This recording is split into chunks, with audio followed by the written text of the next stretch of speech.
आगे झुकना जानता।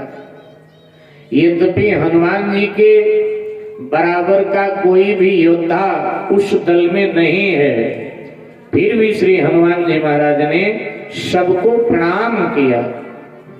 ये कही नाई सबन कहूं माथा, सबको श्री हनुमान जी ने प्रणाम किया।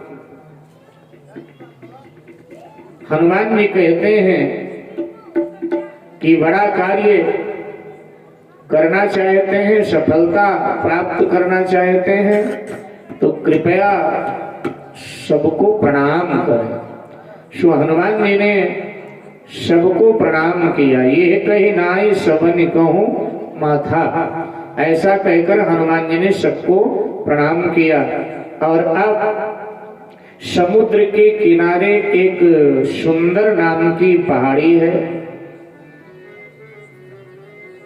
उस पर श्री हनुमान जी महाराज ने अपना श्री चरण उड़ान भरने के लिए टिकाया है। सिंधु तीर एक भूधर सुंदर,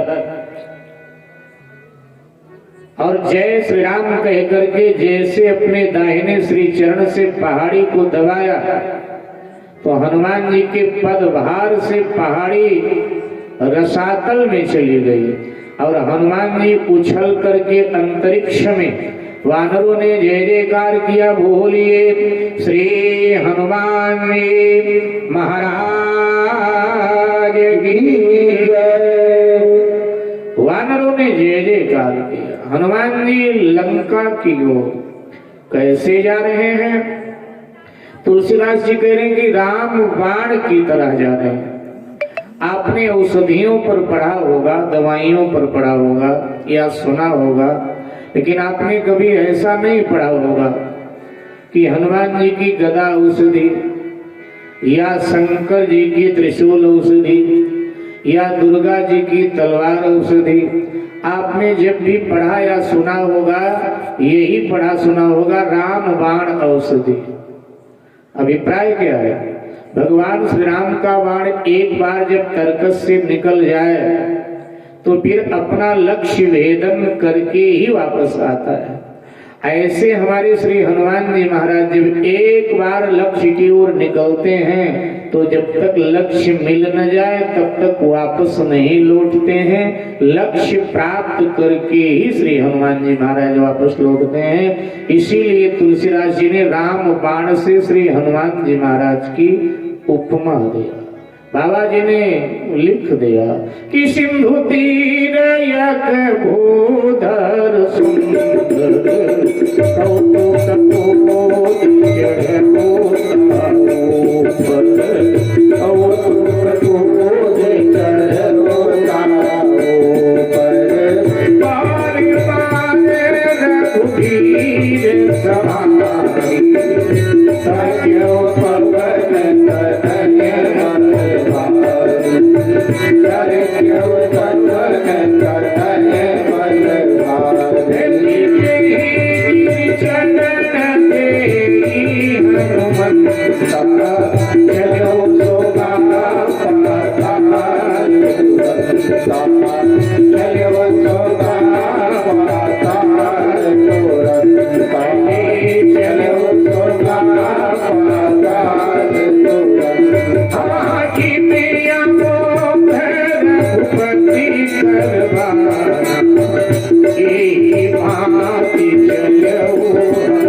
हनुमान जी निकले तो सागर में मैनाक नाम का एक पर्वत रहता है।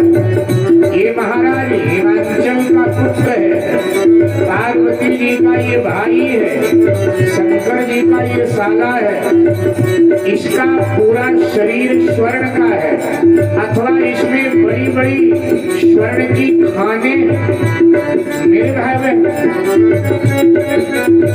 पहले पर्वतों के पंख हुआ करते थे, ये स्वेच्छा से उड़ा करते थे।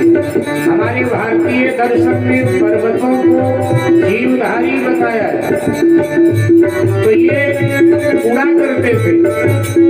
जिस नगर, जिस गांव पर इनकी इच्छा हो गिर जाते थे, वो नगर, वो गांव चौपट हो जाया करता था।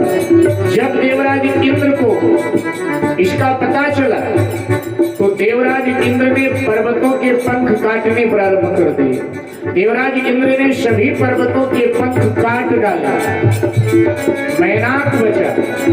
आज देवराज इंद्र ने मैनाक का भी पीछा किया, मैनाक भगा, लेकिन भगते भगते थक गया। मैनाक को लगा कि मेरा भी पंख कटेगा। मैनाक की मित्रता पवन देवता से थी, तो मैनाक ने पवन देवता का स्मरण किया। पवन देवता ने हवा का इतना जबरदस्त झोंका मारा कि मैनाक जाकर सागर में गिरा। सागर ने मैनाक को अपने जल में छुपा लिया। मैनाक के पंख कटने से बच गए। मैनाक सागर में रहता है। इसका दूसरा पक्ष है, मैनाक का पूरा शरीर सोने का है और तुलसीदास जी निवास दिला रहे हैं सागर में। तुलसीदास जी बताना चाहते हैं, अधिक सोना प्रदर्शन का विषय नहीं है, क्योंकि प्रदर्शन करोगे तो डकैती हो जाएगी कि इनके घर बहुत सोना है।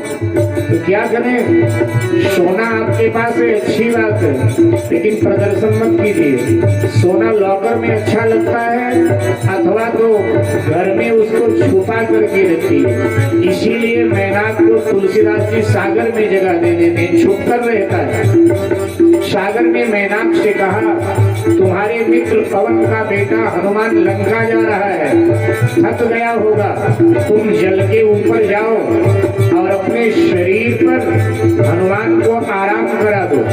अगर इस तरह तुम करोगे तो ऐसा करके पवन देवता का जो ऋण तुम पर है उस ऋण से तुम ऋण हो जाओगे। जैसे सागर ने इतना कहा तो मैनाक एकदम जल के ऊपर आ गया।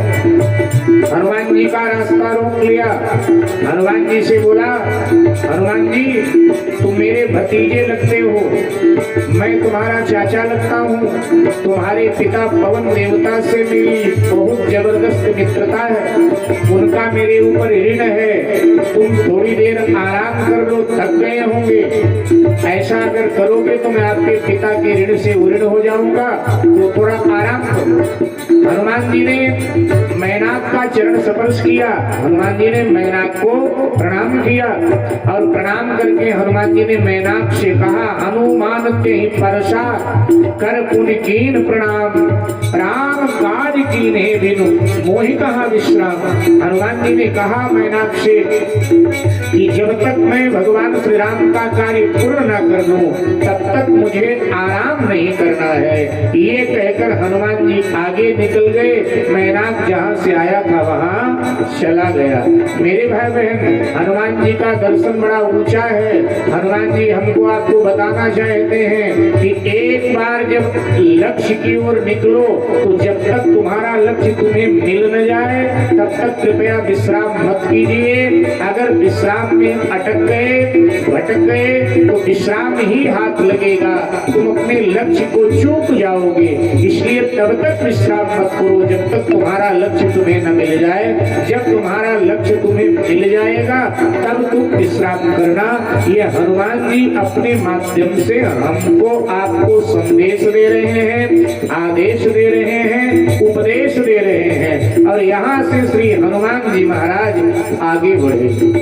देवताओं ने देखा, अच्छा सोने का पहाड़ छोड़कर तो ये जा रहा है, कहीं सोने की लंका में न भटक जाए, इसके बल और बुद्धि की परीक्षा लेनी चाहिए। और हनुमान जी ने सुरसा को भेज दिया, जा इसे खा ले।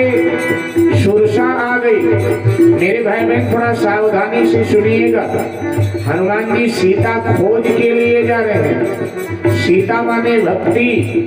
तुलसीदास जी कहते हैं जब भक्ति की खोज में निकलोगे तब तुम्हारे मार्ग में 3 बाधाएं आएंगी।